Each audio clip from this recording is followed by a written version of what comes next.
I introduced before, we wanted to have the opportunity for the community to ask questions, because we know that when we put a budget out, a lot of account codes, numbers, and it may not make a lot of sense to the regular public. So when we look at an overall budget, you know, we wanted to make sure that people have the opportunity to ask specific questions that could not be read through the numbers that you see in a normal budget. So we got about, I want to say, close to 20 questions that were submitted by various members of the public. I did the best that I could to capture every single question in here. Some of the questions were probably too long for a slide, so I tried to condense it, summarize it a little bit, but I do hope that if you submitted a question and you're here tonight, that you find that the information we provide may answer that question for you, but also provide some information even beyond that answer to give you as much of a complete picture as possible. Again, I'm an educator at heart, and so I'm a social studies educator, and it has always been my belief in my role when working with students is to provide information, provide the facts, and then let people develop their own opinions from it. And so that is the goal of tonight's presentation, is to present the information to the questions.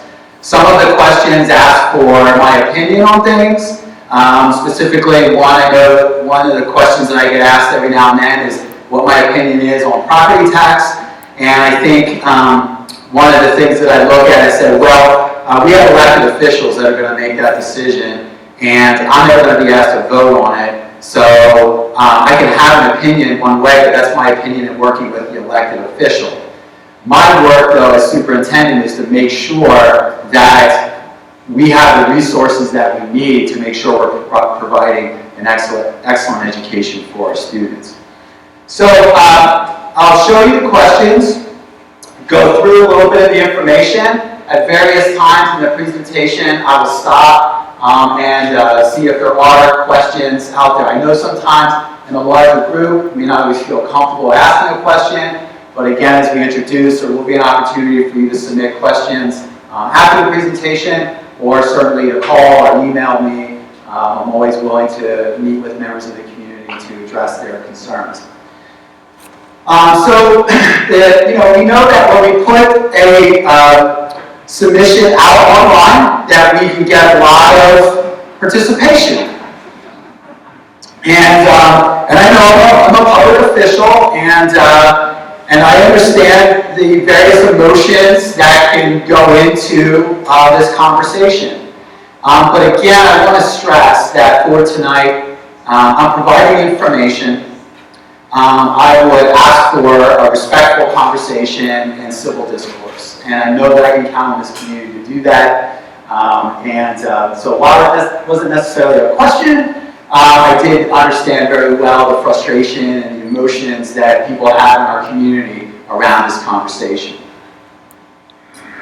So the next question was looking at how, as Diane introduced, how do we benchmark our performance against other school districts, specifically in this case, Berks County, which is what I'll show you.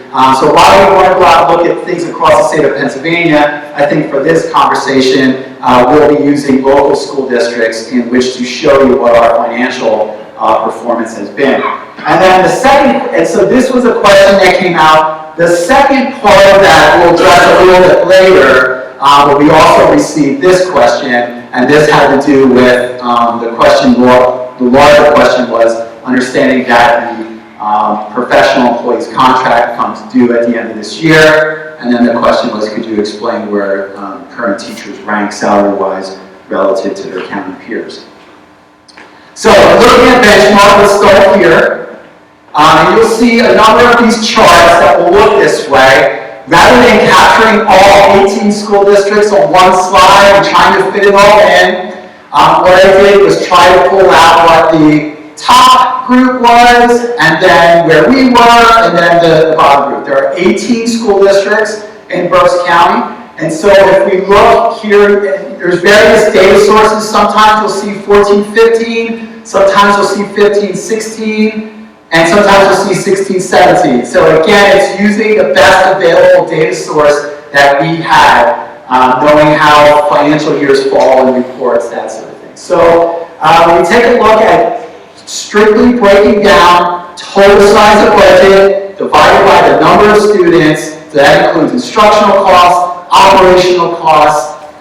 This is what the Governor Mifflin's per pupil amount is, and how that ranks among the 18 school district, but also you can see that in comparison to where the top, in this case, top 4 school districts are to their experience.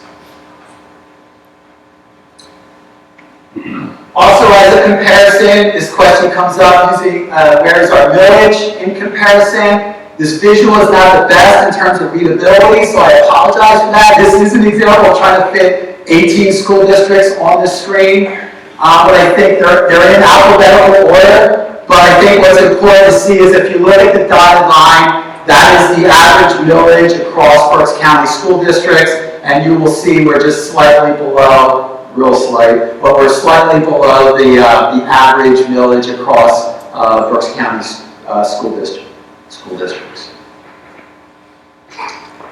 We talked about local revenue and the challenge of so much local revenue making up the budget. So we look at what's the experience that other school districts in Berks County face relative to local revenue, knowing that budget is made up of 3 revenue sources: local revenue, state revenue, and federal revenue.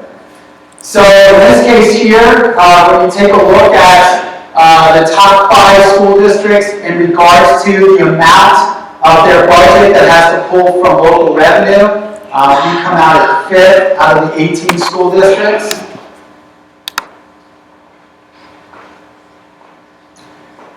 When you then take a look at, similar to what Diane shared with you, the average assessed home value, when you look at, this is using 2015 data, when you look at median household income, you can see how our school district compares, taking a look at the top 4 school districts, their median income relative to our experience and where we rank among the 18 school districts. So again, important to keep in mind when we talk about needing local revenue to support a budget, looking at average assessed home value, looking at median income. And then the second part of that question that I answered before was, where do our current teachers rank salary-wise compared to those in the county? This is not an easy question to answer, and here's why. Professional staff across the state of Pennsylvania, I can't speak to other states, but in the state of Pennsylvania, contracts are largely built around salary matrices that have basically 2 portions to it. Years of experience, which is down the left, and coursework, graduate experience that goes across the matrix. So in this case here, if you look at all the cells, again, it's not so much to show you the specific numbers, but to show you the difficulty sometimes of making direct comparisons. When we have 300 professional staff, we have 162 cells in which, depending on years of experience and graduate work attainment, a staff member could fall within that matrix. So what I did to, as best as I could to answer that question is I took 2 data points to make the comparison. The first data point that I used was taking a look at bachelor's step 1. So that would be for a first-year teacher coming into our school district with just a bachelor's degree. And then I took a look at the other data point, which was a teacher who is at the far right, which is, in our case, 18 years of experience and master's plus 30. Again, going across Berks County, you have different numbers of columns. You have some school districts that might go out to master's plus 45, and things like that, but no school district goes beyond year 20. So I used 20 years and master's plus 30 as a comparison. Okay, so as best I could to give some comparison points for us to look at.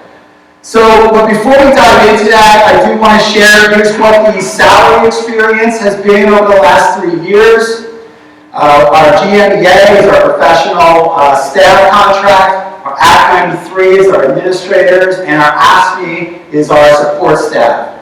And so you can see, as you notice here in this current budget year, our administrators and our professional staff are under a freeze that are part of this current budget year. So here's the comparison. So we take a look at school districts in the county, again taking the top, and then taking those that are at the bottom of the 18 school districts.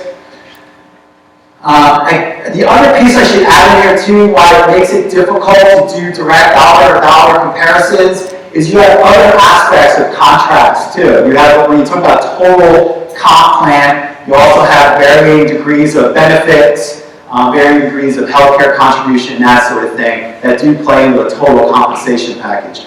But again, to do the best I could to give you a straight comparison. So this is where Governor Mifflin's starting teacher salary falls relative to the county. And then using the 20 years, master's plus 30, this is where Governor Mifflin falls relative to top group and the bottom group within Berks County.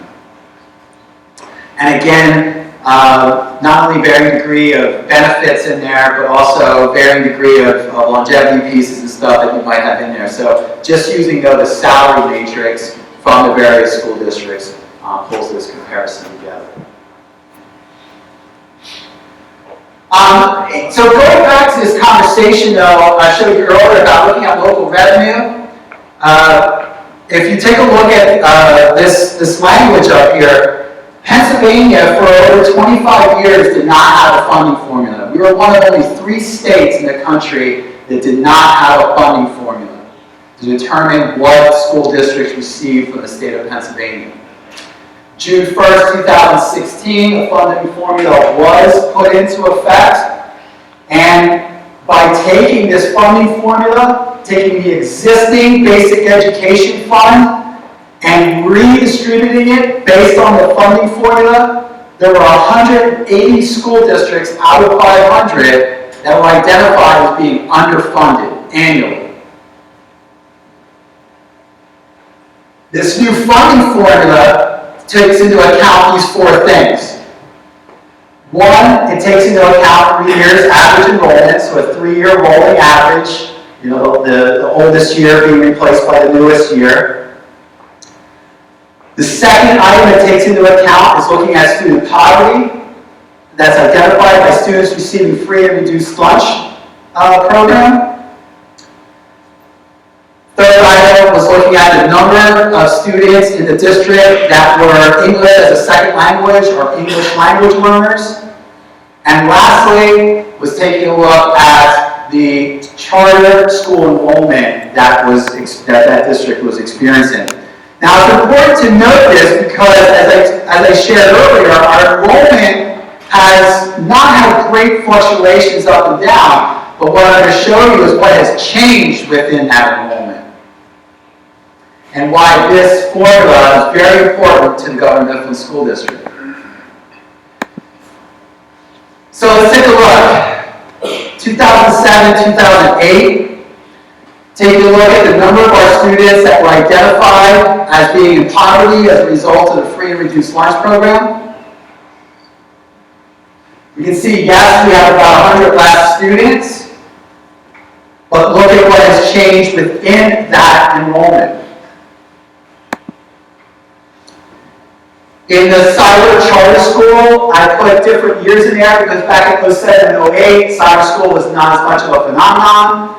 But if we know how the for-profit cyber schools have grown in the state of Pennsylvania over the years, you can see that we were as high as 106 students in the 14-15 year. Currently, we have 65 students who are in the out-of-district for-profit cyber charter schools, and we'll talk about that in a few minutes. So why is this important? Of the 180 school districts that are on this list, 10 of them are from Berks County. When you add up those 10 school districts and the underfunded amount, Berks County comes out to be the most underfunded county in the state of Pennsylvania from the Basic Education Fund. On that list of 180, we're 53rd. Which, if there's 180 that are underfunded, of the 500, that means there's 320 that, based on this formula, that are receiving more money from the state than their student need or their student population needs based on this formula. But the challenge that the state has is you can't just implement that formula in 1 year. There has to be an annual helping those districts that are underfunded, slightly making those increases while making decreases to those schools that are overfunded. Again, not as one blow, but as a year over year. And initially when this came out, it was suggested that it would take about 30 years to eventually balance this. And that was under what used to be a hold harmless provision, where at first when it came out that they were going to hold harmless those 320 school districts that were overfunded by not giving them any less than what they had. But that has since changed, and there have been some adjustments that have been made along the way. So what does that mean specifically to Governor Mifflin? Oh, first of all, I was going to ask you, what school district in the state of Pennsylvania is most underfunded annually? Based on the formula, is the Reading School District. Now, I learned very clearly about 10, 15 years ago, meeting with a researcher looking at Reading School District, looking at Berks County, and so goes Reading, so goes the rest of Berks County, and how vital the success of the city of Reading is to the entire Berks County. But when you look at these other schools, so of the 10, these are the top 5 of the 10 Berks County schools. So we come out number 4 among the 10 to an annual amount of $3.3 million. That if the funding formula was wholly in place, this is what our annual amount from the state would be. So in absence of this amount, and with the challenging needs that we have of our student population, we have to now look at local sources to help provide the education to our students that they need based on the challenges that they have in their lives.